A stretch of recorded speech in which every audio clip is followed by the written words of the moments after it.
Good morning friends. ઉદાહરણ number 13ની આપણે વાત કરી. પ્રશ્ન આપણને આવો આપેલો છે કે પરમાણુ માટેના પ્રારંભિક મોડેલમાં ZE વિદ્યુતભાર ધરાવતું ધન વિદ્યુતભારિત બિંદુવત ન્યુક્લિયસ તેની આસપાસ R ત્રિજ્યા સુધી નિયમિત ઘનતાના ઋણ વિદ્યુતભાર વડે ઘેરાયેલું છે. સમગ્રપણે પરમાણુ તટસ્થ છે. આ મોડેલ માટે ન્યુક્લિયરથી R અંતરે વિદ્યુત ક્ષેત્ર કેટલું હશે? તમે અહીંયા ડાયાગ્રામમાં જુઓ છો, તમે જોઈ શકો છો કે વચ્ચે આપણે રેડ કલરની અંદર આટલો ભાગ જો તમે જુઓ તો આ ભાગ એ ન્યુક્લિયસને રજૂ કરે. એટલે પહેલાં તો આપણે એ જોઈએ કે ન્યુક્લિયસ જે છે તો ન્યુક્લિયસનો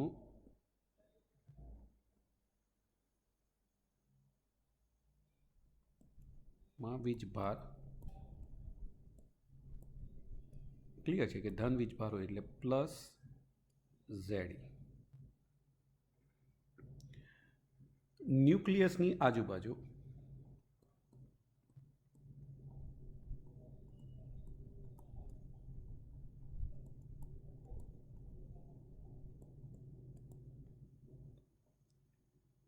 R ત્રિજ્યા સુધી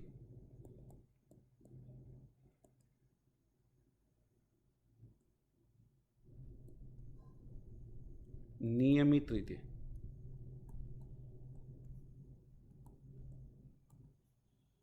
ઋણ વીજભાર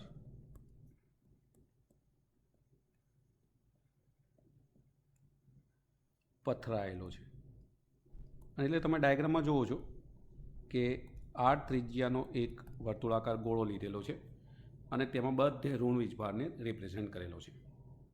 અને ત્યાં તમે જોઈ શકો છો કે R એ ત્યાં આપણે રિપ્રેઝેન્ટ કરેલું છે. આ તમે જુઓ છો કે ત્રિજ્યા એની કેટલી આપણે દર્શાવી છે? R જેટલી. ચલો, તો આપણે જોયું કે ઋણ વીજભાર એ ગોળાની અંદર છે. હા, અહીંયા સમગ્રપણે પરમાણુ તટસ્થ છે એટલે જો ઋણ વીજભારનો આપણે કાઉન્ટ કરીએ કે ભાઈ R ત્રિજ્યા સુધી કુલ વીજભાર કેટલો હશે તો -ZE જેટલો.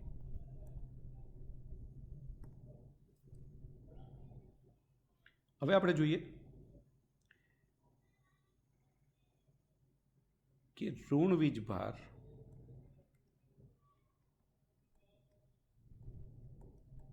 બરાબર -ZE તથા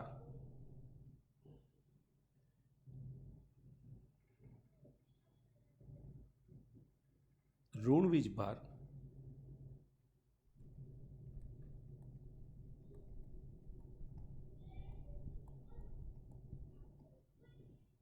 બનતા ગોળાનું કદ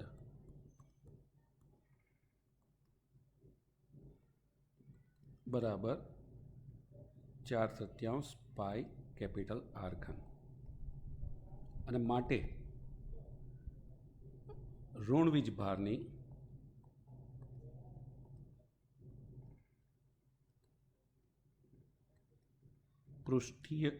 અહીંયા આપણે કદીય ઘનતા આવશે તો કદીય ઘનતા બરાબર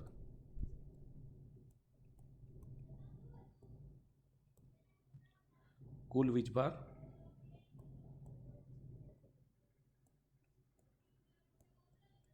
ભાગ્યા કદ. કુલ વીજભાર કેટલો છે? -ZE. કદ કેટલું છે? 4/7 પાઈ R ઘન. એટલે -3ZE upon 4 પાઈ R³. ચલો, આપણે અહીંયા ઋણ વીજભારની કદીય ઘનતા સુધી. જો ધન વીજભારની કદીય ઘનતા શોધવાની કોઈ જરૂર જ નથી. અને એનું કારણ છે કારણ કે ધન વીજભાર એ બિંદુવત જે ન્યુક્લિયસ છે એની અંદર જ છે અને માટે એની ઘનતા આપણે શોધી શકવાના નથી. હવે અહીંયા આપણે 2 પોઈન્ટ લીધા છે. એક બહારનો પોઈન્ટ આ P જે ગોળાની બહાર છે અને બીજો એક અંદરનો પોઈન્ટ P' જે ગોળાની અંદર છે. તો આપણે આ 2 પોઈન્ટ ઉપર જો વાત કરીએ તો પહેલાં આપણે બહારના બિંદુ માટે તો પહેલું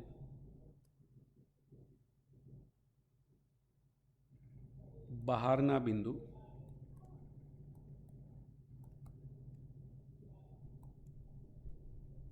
વિદ્યુત ક્ષેત્ર, જેમાં આપણે અહીંયા R greater than capital R. તો અહીંયા આપણે જોઈએ છીએ કે સ્મોલ આર ત્રિજ્યાનું ગાઉસિયન પૃષ્ઠ આપણે ધારી લઈએ.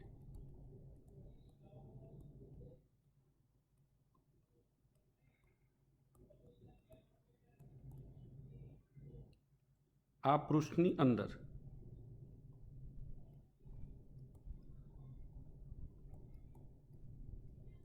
કુલ વીજભાર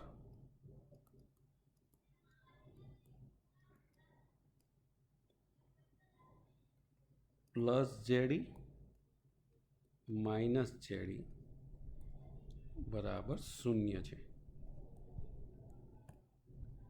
આથી ફ્લક્સ ફાઈ બરાબર ઈ ડોટ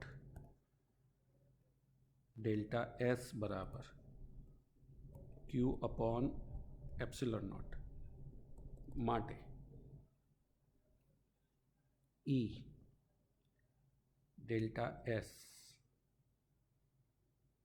હવે અહીંયા આપણને ખબર છે કે cos 0 બરાબર 0 માટે ઈ બરાબર 0. અને કારણ સિમ્પલ છે કે delta S not equal to 0, અથવા તમે સિગ્મા ટોટલ એનો જો ક્ષેત્રફળ લો તો 4πr², 0 થવાનું નથી. તો ચલો બહારના બિંદુએ આપણને વિદ્યુત ક્ષેત્ર મળી ગયું. એ જ રીતે અંદરના બિંદુએ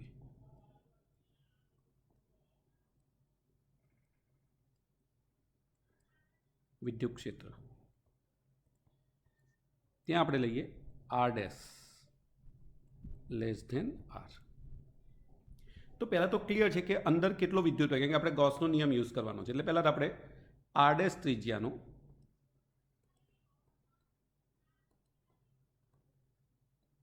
ગાઉસિયન પૃષ્ઠ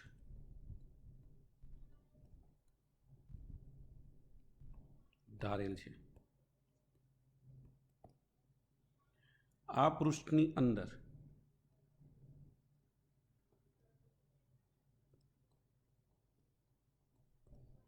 કુલ વીજભાર, પહેલાં આપણે એને શોધી લઈએ. કુલ વીજભાર કેટલો થશે અહીંયા? તો તમે જુઓ અહીંયા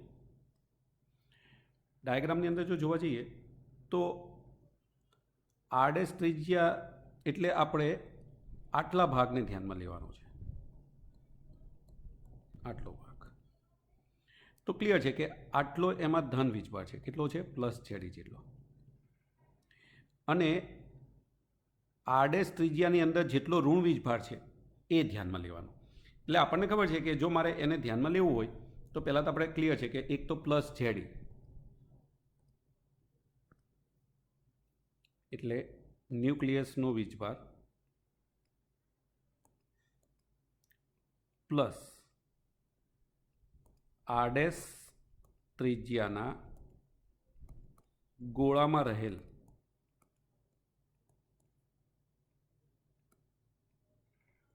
ઋણ વીજભાર, આ બેનો સરવાળો થાય. ચલો પહેલાં તો પ્લસ જેડી તો એમનામ લખી નાખો આપણે. હવે મારે આર ડેશ ત્રિજ્યાના ગોળામાં કેટલો વીજભાર, તો આપણી પાસે આપણે એટલે જ આગળ પૃષ્ઠ એની આપણે કદીય ઘનતા શોધી હતી. તો કદીય ઘનતા ઇન્ટુ કદ, એનું કદ કેટલું થાય? 4/3 પાઈ આર ડેશ ઘન. ચલો બરાબર ઝેડી પ્લસ. હવે તમારી પાસે રો છે. રો કેટલો છે આપણી પાસે? -3 ZE/4πr³. એટલે અહીંયા એની વેલ્યુ લખી નાખો, -3 ZE/4π કેપિટલ R³ ઇન્ટુ 4/3 પાઈ r². હવે તમે જુઓ 3 3 કેન્સલ, 4 પાઈ કેન્સલ, ZE કોમન કાઢીએ આપણે તો 1 માઇનસ r² अपॉन r घन. चलो આ આપણી પાસે ક્યુ ડેશની વેલ્યુ આવી ગઈ. તો પહેલું કામ તો આપણે એ કરવાનું છે કે અહીંયા કેટલો અંદર વીજભાર છે એ કેલ્ક્યુલેટ કરી નાખો. હવે ગોસના નિયમને આપણે યુઝ કરવો પડે. તો અહીંયા આપણે લઈએ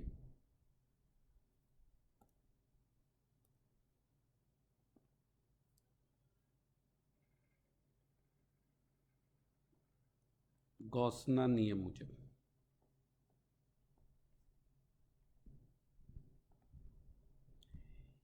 ઈ ડોટ અથવા ઈ સિગ્મા ડેલ્ટા એસ, અને આપણને ખબર છે કે ઈ ડોટ ડેલ્ટા એસ પહેલાં આપણે આને લખી નાખીએ બરાબર Q upon epsilon naught Q dash upon માટે ઈ ઇન્ટુ આપણને ખબર છે કે આની વેલ્યુ કેટલી થશે 4πr ડેશ સ્ક્વેર. ક્યુ ડેશ આપણી પાસે છે ZE 1 minus r dash cube upon r cube upon epsilon not માટે ઈ બરાબર આ તમે 4πr ડેશ સ્ક્વેર સામે લઈ જાઓ એટલે ZE upon 4π epsilon naught r dash square 1 minus r dash cube upon r cube. ચલો ZE અપોન 4π એપ્સિલોન નોટ એમ નામ રહેવા દો. r ડેશ સ્ક્વેર અંદર છેદમાં લઈ જઈએ તો 1 upon r dash square minus r dash upon r cube. તો આપણને જે ઈની વેલ્યુ છે એ અંદરના બિંદુએ આટલી મળશે. તો આ રીતે આપણે સહેલાઈથી એનું કેલ્ક્યુલેશન કરી શકીએ. તો અંદરના બિંદુએ અને બહારના બિંદુએ કેટલું વિદ્યુત ક્ષેત્ર મળશે તો એ તમે આ ડાયાગ્રામ ઉપરથી સહેલાઈથી એને સમજી પણ શકો છો અને એને કેલ્ક્યુલેટ કરી શકો છો. ચલો અહીંયા આપણને સ્વાધ્યાયનો 23મો દાખલો આપેલો છે. ક્વેશ્ચન એવો છે કે એક અનંત લંબાઈનો રેખીય વિદ્યુતભાર 2 સેન્ટીમીટર અંતરે 9 × 10⁴ ન્યૂટન પર કુલમ વિદ્યુત ક્ષેત્ર ઉત્પન્ન કરે છે. તો રેખીય વિદ્યુતભાર ઘનતા ગણો. પહેલાં તો આપણને એ ખબર હોવી જોઈએ કે અનંત લંબાઈના તાર વડે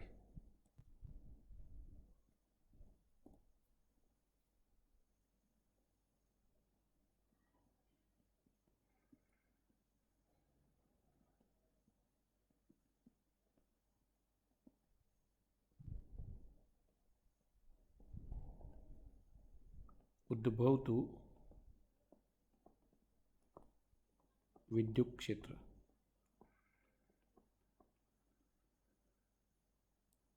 અહીં આપણે મૂલ્યની જ વાત કરીએ તો E બરાબર 2k લેમ્બડા અપોન r. મેં તમને કીધેલું છે કે આ સૂત્ર તમારે ક્લિયર યાદ રાખવાનું, કેમ કે આપણે 2k લેમ્બડા અપોન rથી જ નોર્મલી વિદ્યુત ક્ષેત્રને ધ્યાનમાં લઈશું. અને માટે લેમ્બડા બરાબર, કેમ કે આપણે રેખીય વિદ્યુતભાર ઘનતા ગણવી છે, તો લેમ્બડા બરાબર ER અપોન 2k આવું આપણી પાસે સૂત્ર થઈ જાય. ઈની વેલ્યુ તમે જોઈ શકો છો કે આપણને 9 × 10⁴ ન્યૂટન પર કુલમ આપેલું છે. તો આપણે ઈની જગ્યાએ 9 × 10⁴ r તમે જોવો છો 2 સેન્ટીમીટર અંતર એટલે r આપણને આપેલો છે 2 સેન્ટીમીટર એટલે એને આપણે મીટરમાં કન્વર્ટ કરીએ તો 2 × 10⁻² મીટર અને છેદમાં કેની વેલ્યુ 9 × 10⁹. તમે જોવો છો 9 9 કેન્સલ, 2 2 કેન્સલ, તો આપણે 9 ઉપર લઈ જઈશું -9 થશે એટલે -9 અને -2 -11 1 × 10⁻11 કુલમ મીટર ઇન્વર્સ. આપણને લેમ્બડાનું મૂલ્ય કંઈક આવું મળશે. ચલો નેક્સ્ટ ક્વેશ્ચન આપણે જોઈએ 24મો દાખલો. તમને 2 મોટી પાતળી ધાતુની પ્લેટો એકબીજાની નજીક અને સમાન તેમની અંદરની બાજુઓ પર વિરુદ્ધ ચિહ્નો ધરાવતી અને 17×10⁻² કુલમ પર મીટર સ્ક્વેર મૂલ્યની વિદ્યુતભારની પૃષ્ઠ ઘનતા છે. તો આપણને પ્રથમ પ્લેટની બહારના વિસ્તારમાં, બીજી પ્લેટની બહારના વિસ્તારમાં અને બંને પ્લેટોની વચ્ચે વિદ્યુત ક્ષેત્ર શોધવાનું કીધું છે.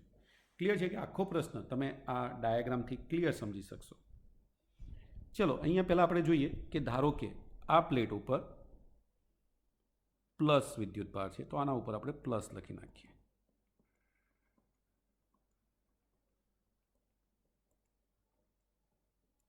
અને ધારો કે આની પૃષ્ઠીય ઘનતા છે સિગ્મા. આના ઉપર ઋણ વીજભાર છે, તો આપણે ઋણને રિપ્રેઝેન્ટ કરી દઈએ.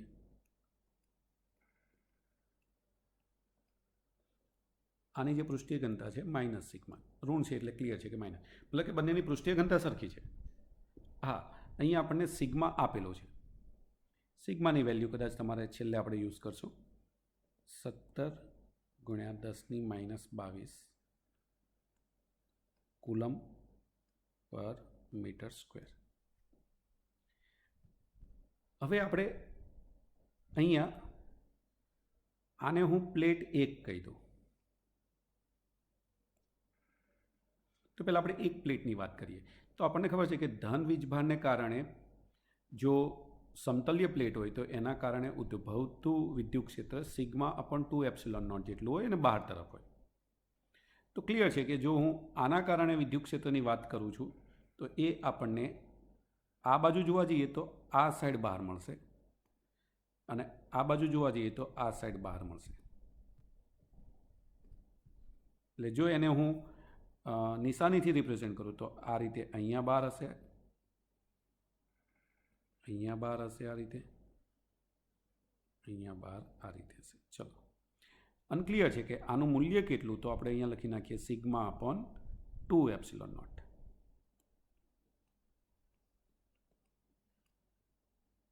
કોના કારણે છે? E1.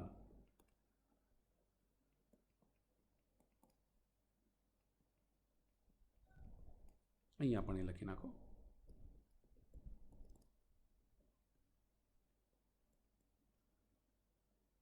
ચલો, આપણી પાસે પહેલી પ્લેટને કારણે જે વિદ્યુત ક્ષેત્ર છે એની દિશા અને વેલ્યુ બંને આવી ગઈ. ચલો, હવે આને આપણે નામ આપી દઈએ પ્લેટ નંબર 2. આના કારણે વિદ્યુત ક્ષેત્ર તો આપણને ખબર છે કે એ અંદર તરફ હશે. એટલે આ બાજુ ગણીએ તો અહીંયા અંદર તરફ, અહીંયા ગણીએ તો અહીંયા અંદર તરફ, અહીંયા ગણીએ તો આ બાજુ અંદર તરફ. એટલે જો અહીંયા નિશાની સાથે જોવા જઈએ તો આ અહીંયા આ દિશામાં હશે અને અહીંયા આ દિશામાં હશે. એ વેલ્યુ પણ કેટલી હશે? તો σ/2ε0 જેટલી. એટલે અહીંયા આપણે લખી નાખીએ E2 બરાબર σ/2ε0, E2 બરાબર σ/2ε0 અને E2 બરાબર σ/2ε0. આપણને મનમાં થાય કે સર એની નિશાની માઇનસ હતી તો માઇનસ સિગ્મા લખવાનું. ના, ઓલરેડી તમે જે નિશાની મૂકી દીધી, અંદર તરફના તીર બતાવી દીધા, એમાં જ ઋણ નિશાની આવી ગઈ. હવે આપણે જોઈએ આ જે ભાગ છે આને આપણે જોવા જઈએ તો આ ભાગ કયો છે? પ્રથમ પ્લેટની ડાબી બાજુ.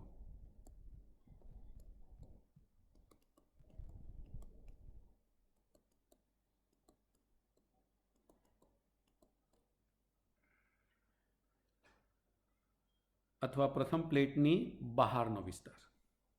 આ જે ભાગ છે બીજી પ્લેટની બહારનો વિસ્તાર.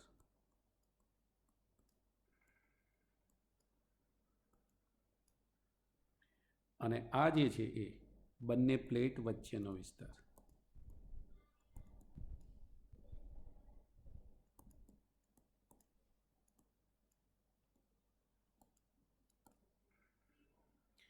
તો હવે પ્રથમ પ્લેટની બહારનો જે વિસ્તાર છે ત્યાં તમે જોઈ શકો કે જો અહીંયા મારે પરિણામી કેલ્ક્યુલેશન કરવું છે તો મને એ પરિણામી કેલ્ક્યુલેશન ત્યાં કેટલું મળશે તો તમે ત્યાં કેલ્ક્યુલેશનમાં રિપ્રેઝેન્ટ કરી શકો છો કે E' બરાબર E1 પ્લસ E2 બરાબર 0, કારણ કે બંને પરસ્પર કેવા છે? વિરોધી અને સરખા. અહીંયા આપણે જોવા જઈએ તો E ડેશ ડેશ ધારો કે નામ આપીએ તો E1 પ્લસ E2 બરાબર sigma upon 2 epsilon not plus sigma upon 2 epsilon not. બંને એક જ દિશામાં છે એટલે સિગ્મા અપોન એપ્સિલોન નોટ. અને એ જ રીતે E ડેશ ડેશ ડેશ ધારો કે કેલ્ક્યુલેટ કરીએ તો અહીંયા પણ E1 પ્લસ E2 થશે, પણ બંને તમે જોઈ શકો બંને સમાન અને પરસ્પર વિરોધી છે એટલે શૂન્ય થશે. તો હવે સીધે સીધા જો આ જ સમીકરણનો અહીંયા યુઝ કરીએ તો પહેલું પ્રથમ પ્લેટની બહારના વિસ્તારમાં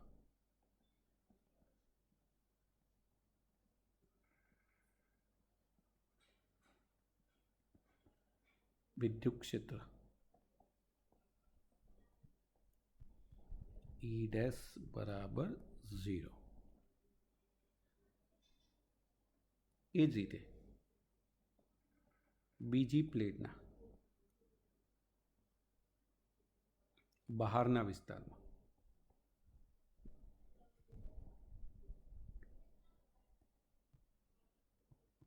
વિદ્યુત ક્ષેત્ર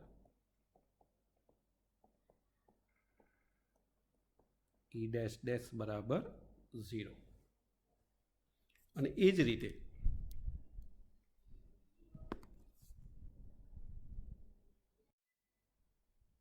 રીતે જો ત્રીજામાં આપણે જોઈએ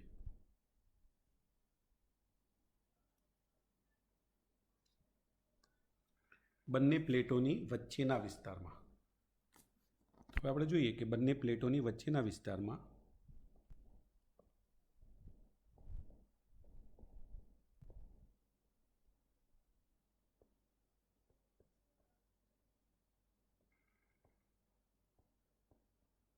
વિદ્યુત ક્ષેત્ર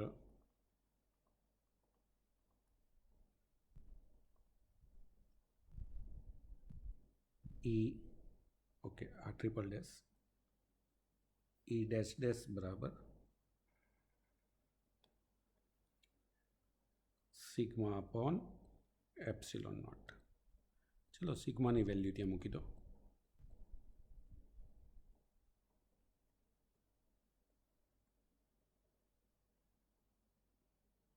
8.885 ગુણ્યા 10⁻12. ચલો આનું તમે સિમ્પ્લિફિકેશન કરી નાખો. હા, તમે આશરે 9 ગુણ્યા 10⁻12 એપ્સિલોન નોટ તરીકે લઈ શકો, એનું સ્ટાન્ડર્ડ મૂલ્ય છે, તો હા એને પણ તમે યુઝ કરી શકો છો. મેં આશરે વેલ્યુ ત્યાં મૂકેલી છે 17/191. એટલે આપણને અહીંયા મળશે 1.91 ગુણ્યા 10⁻10 ન્યૂટન પર કુલમ.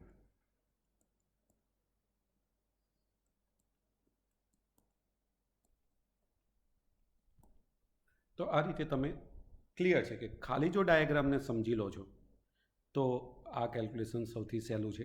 અને હા, આ કેલ્ક્યુલેશન અગત્યનું પણ છે, કારણ કે તમે જ્યારે કેપેસિટર સ્ટડી કરશો તો કેપેસિટરની અંદર ફરીથી આના આ જ પોઈન્ટને આપણે રિપ્રેઝેન્ટ કરવાનો આવશે. એટલે આને એ પોઈન્ટ ઓફ વ્યૂ પણ આ ડાયાગ્રામ ક્લિયર યાદ રાખશો. સ્વાધ્યાયનો 29મો પ્રશ્ન. એક પોલા વિદ્યુતભારિત સુવાહકની સપાટી પર એક નાનું છિદ્ર કાપેલ છે. દર્શાવો કે તે છિદ્રમાં વિદ્યુત ક્ષેત્ર sigma upon 2 epsilon not into N cap છે, જ્યાં એન કેપ બહાર તરફની લંબ દિશામાંનો એકમ સદિશ છે અને સિગ્મા છિદ્રની નજીક વિદ્યુતભારની પૃષ્ઠ ઘનતા છે. પહેલાં તો આપણે એક પોલો ગોળો લઈ લઈએ. આ ધારો કે આપણી પાસે એક પોલો ગોળો છે આપણને ખબર છે કે આ પોલા ગોળાની ઉપર અસંખ્ય વિદ્યુત ભારો હશે. માની લો કે અહીંયા જો આ ભાગ ઉપર આ બાજુ વિદ્યુત ક્ષેત્ર ઉત્પન્ન થાય તો એવું જ વિદ્યુત ક્ષેત્ર આ સાઈડ પણ ઉત્પન્ન થાય. એ જ રીતે જો તમે અહીંયા માની લો કે ઉપરનું કોઈ એક બિંદુ પરનો વિદ્યુત ભાર જો બહાર તરફ વિદ્યુત ક્ષેત્ર આપે તો અહીંયા પણ એવું જ વિદ્યુત ક્ષેત્ર બહાર તરફ મળે.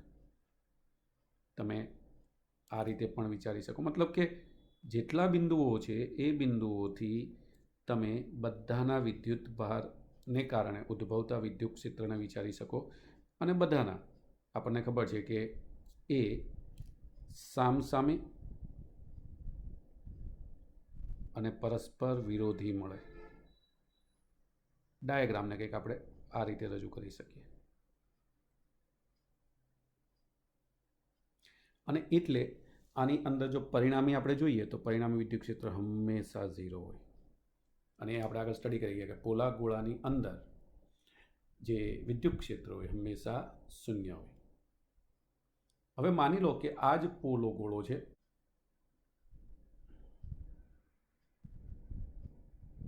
ચલો, એનો એ જ પોલો ગોળો છે અને એમાં આપણે એક છિદ્ર પાડી દઈએ. છિદ્રને આપણે અલગ કલરમાં રિપ્રેઝેન્ટ કરીએ કે ધારો કે આનું છિદ્ર અહીંયા પડે છે, આ છિદ્રવાળો ભાગ છે.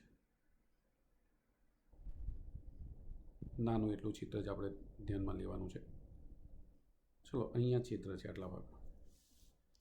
જો અહીંયા છિદ્ર પાડીશ એટલે આના કારણે ઉદ્ભવતો વિદ્યુત ક્ષેત્રનો જે આ ઘટક હતો આ હવે નહીં હોય, કેમ કે એ ભાગ છે જ નહીં તો ત્યાં વિદ્યુત ક્ષેત્ર ન હોય. બાકીના બધા ભાગનું જે વિદ્યુત ક્ષેત્ર જેમ હતું એમ આપણને મળશે.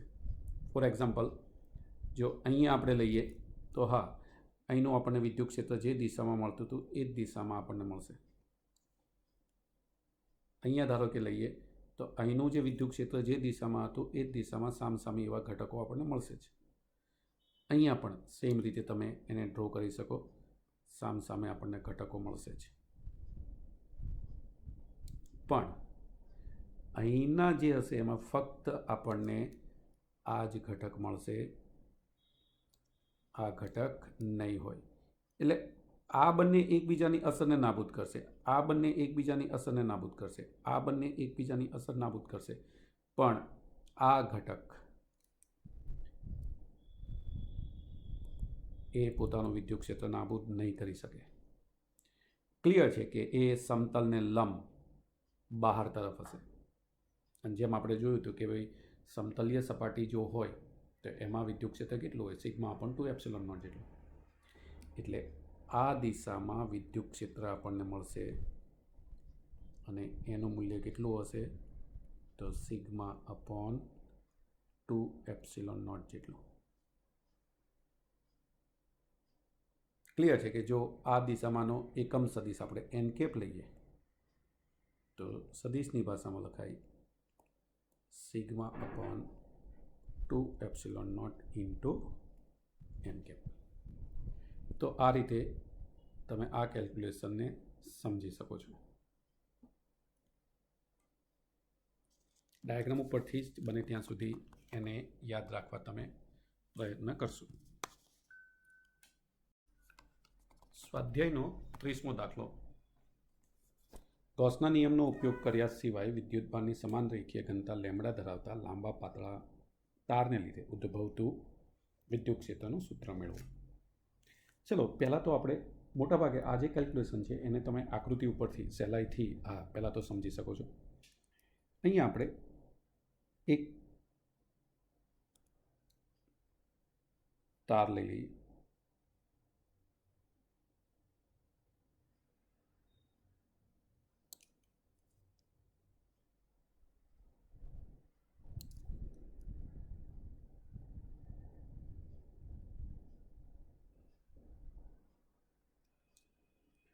આ તાર ઉપર આપણે ધન વીજભાર ધારી લઈએ. આખા તાર ઉપર ધન વીજભાર સમાન રીતે વિતરણ પામેલો છે, એની રેખીય વિદ્યુતભાર ઘનતા લેમડા છે. હવે આપણે કોઈ એક પી બિંદુએ માની લો કે આ બિંદુએ મારે વિદ્યુત ક્ષેત્ર શોધવું છે. અહીંથી આપણે આ લંબાંતર લઈ લઈએ વાય.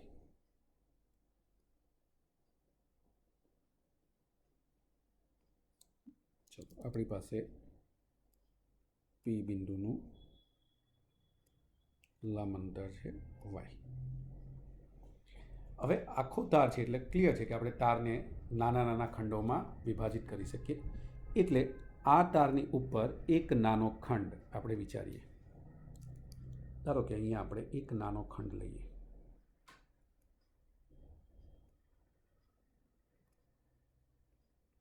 dx લંબાઈનો ખંડ લઈએ.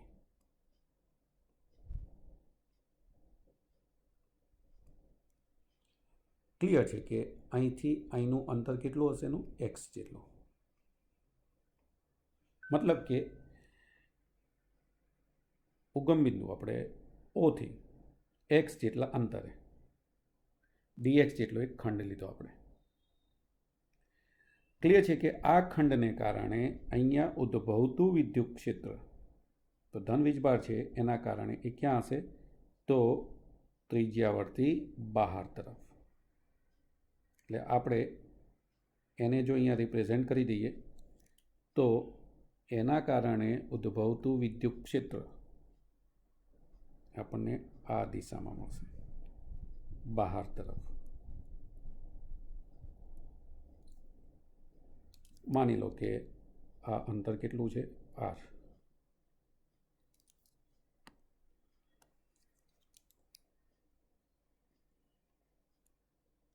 r અંતરે આપણને DE આ મળે. હવે ધારો કે આ જો ખૂણો આપણે ધારીએ છીએ થીટા, તો આ ખૂણો પણ શું થાય? થીટા. તો એના આપણને પાછા કેટલા ઘટક મળે? 2 ઘટક મળે. ક્લિયર છે કે આ ઘટક એ DE cos થીટા અને આ ઘટક DE sin થીટા. ચલો, આ થઈ ગયો એક ભાગને કારણે. આવા તો આપણને અસંખ્ય ભાગ મળવાના. ધારો કે માની લો કે એવો જ બીજો એક ભાગ આપણને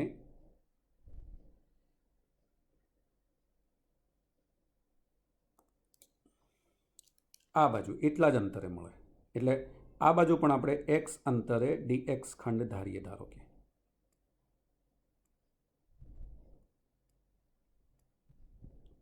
કેમ કે સમમિતિના આધારે આપણે મધ્યમાં ઉગમ બિંદુ લીધું તો બંને બાજુ આપણને સરખા અંતરો મળવાના. ક્લિયર છે કે જો આના કારણે મારે અહીંયા વિદ્યુત ક્ષેત્રને રિપ્રેઝેન્ટ કરવું હોય તો હા, પી બિંદુએ એના કારણે પણ વિદ્યુત ક્ષેત્ર આપણને મળશે.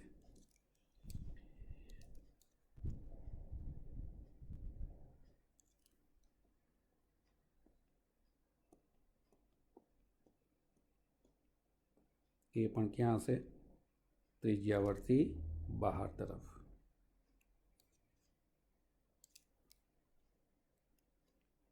ક્લિયર છે કે આ ખૂણો પણ થીટા જ હશે, કારણ કે આ x હશે, આ y હશે, તો આ r પણ સેમ જ હશે. તો અહીંયા આના 2 ઘટક મળશે. આ બાજુ DE sin થીટા હશે અને ઉપર તરફ DE cos થીટા હશે. આવા આપણને અસંખ્ય ખંડો મળશે. અને હવે ક્લિયર છે કે આકૃતિ પરથી આપણે એવું કહી શકીએ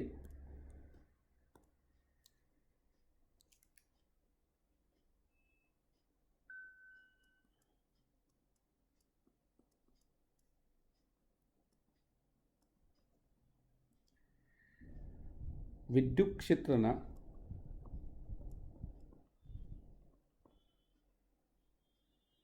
બે ઘટકો મળે.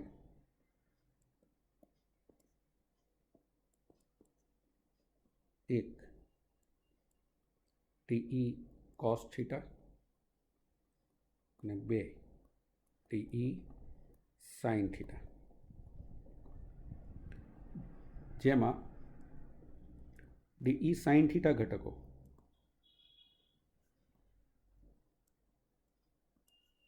એકબીજાની અસર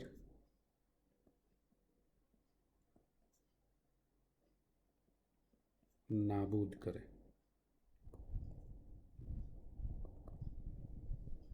આથી પરિણામી વિદ્યુત ક્ષેત્ર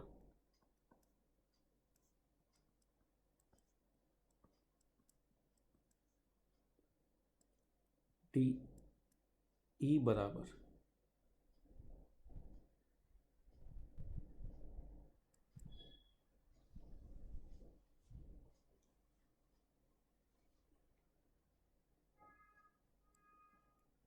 ડીઈ કોસ થીટા.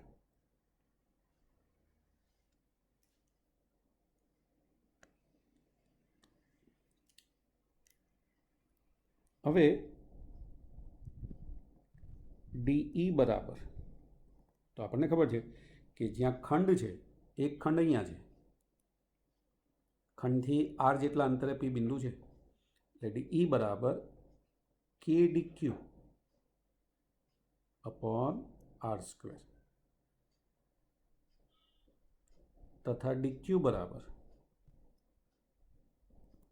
क्लियर है कि लेमड़ा इंटू डी एक्स, केम के डी एक्स जेटली लंबाईनो खंड है और लेमड़ा ये आपणे जोयुं कि एनी रेखीय विद्युतभार घनता केटली आपेली है, लेमड़ा जेटली. અને માટે ડીઈ બરાબર કે lambda D X upon R square. आकृति परथी तमे आर बराबर पण लखी सको छो. तमे जोई शको अहींया आर बराबर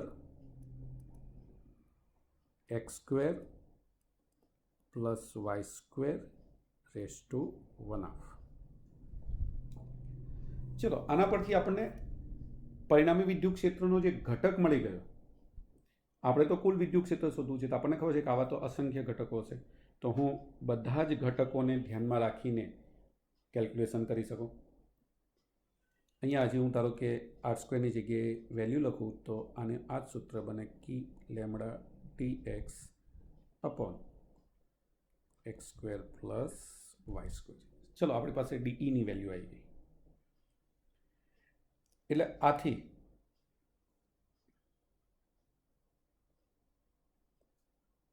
परिणामी विद्युत क्षेत्र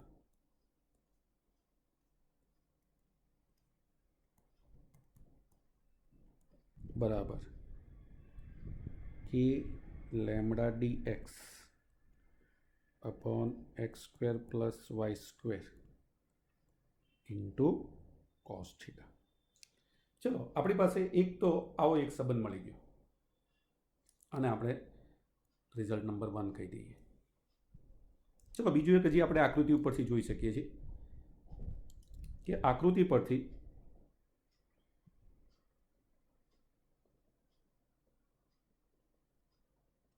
जो मारे tan थीटा शोधवू होय तो tan थीटा बराबर साबा मतलब x अपॉन y आવું લખી શકાય. તો આપણને tan थीटा बराबर x अपॉन y મળે. આના પરથી મારે લખવું હોય તો x बराबर y tan थीटा माटे बने बाजू विकलन करिए तो dx बराबर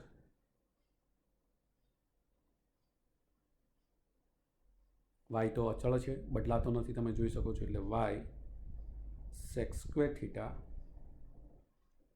डी थीटा. आने तमे रिजल्ट नंबर 2 कही सको. चलो आने आपणे 2 कहीए, आने आपणे 3 कहीए. तो हवे आपणे परिणाम 2 અને 3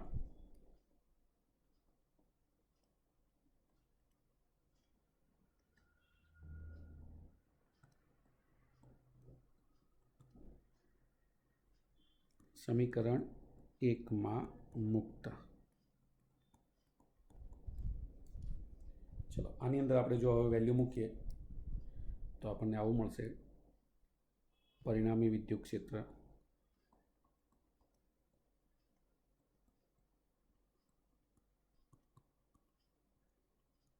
DE બરાબર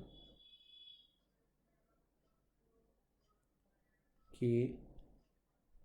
લેમ્બડા dx ની જગ્યાએ y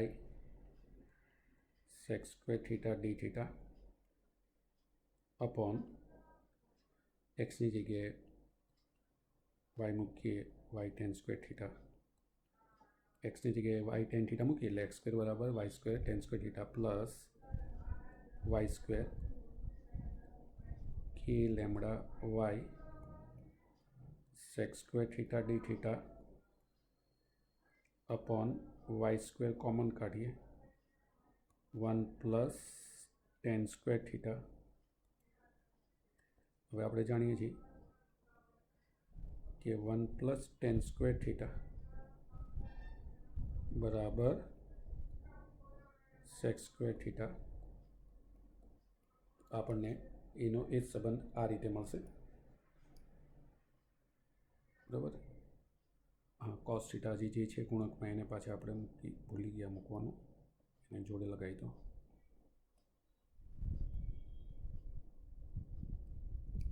चलो आमां तमे जो sec स्क्वेर थीटा कैंसल थी जाए, एक y कैंसल थी जाए, तो हवे आपने शुं मळे k lambda upon y into cos theta d theta. चलो आ परिणामी विद्युत क्षेत्र आपने मळे. આપણે તો કુલ વિદ્યુત ક્ષેત્ર શોધવું છે એટલે આનું આપણે શું કરવું પડે, સંકલન. તો માટે કુલ વિદ્યુત ક્ષેત્ર બરાબર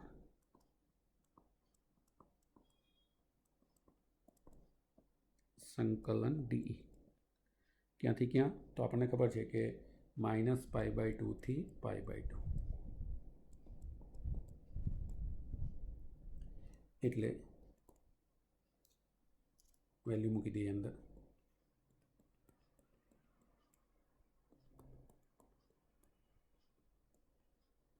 k lambda upon y cos theta d theta.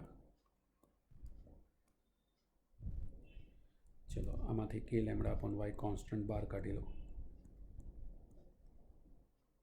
cos theta नु संकलन तो ये तमने मळशे sin थीटा -π/2 to π/2. चलो upper limit minus lower limit sin π/2 minus sin -π/2. Clear है कि k lambda upon y sin π/2 1 sin -π/2 -1 એટલે આપણને મળશે 2k લેમ્બડા अपॉन y. तो તમે જોઈ શકો y એ એનું લંબ અંતર છે. તો અને આ જ વેલ્યુ આપણને પહેલામાં પણ આગળ પણ આપણે ગાઉસના નિયમથી જ્યારે મેળવ્યું તો 2k લેમ્બડા अपॉन r આપણને એ વેલ્યુ મળેલી. તો આપણે જોઈ શકીએ કે આ સર બંને વેલ્યુ સેમ જ મળે, મતલબ કે આ રીતે પણ આનું આપણે કેલ્ક્યુલેશન કરી શકીએ છીએ. તો બંને રીતો તમે એપ્લાય કરી શકો. હજી તમે કેની જગ્યાએ 1/4πε0 મૂકી શકો છો અને બીજું સૂત્ર ધારો કે આની જગ્યાએ તમારે લખવું હોય તો આવું પણ લખાય. કેની જગ્યાએ 1/4πε0 મૂકીને જો સાદુરૂપ આપું તો 1/2πε0 લેમ્બડા अपॉन y. આવું સૂત્ર પણ આપણને મળે. ચલો આમાં આપણે ગણિતના ઘણા બધા પોઈન્ટ્સને યુઝ કરેલા છે. તમે આનાથી કદાચ વાકેફ નહીં હોવ તો ટેન્શન ના લેતા, કેમ કે એને આપણે પાછા એકવાર સમજી લઈશું.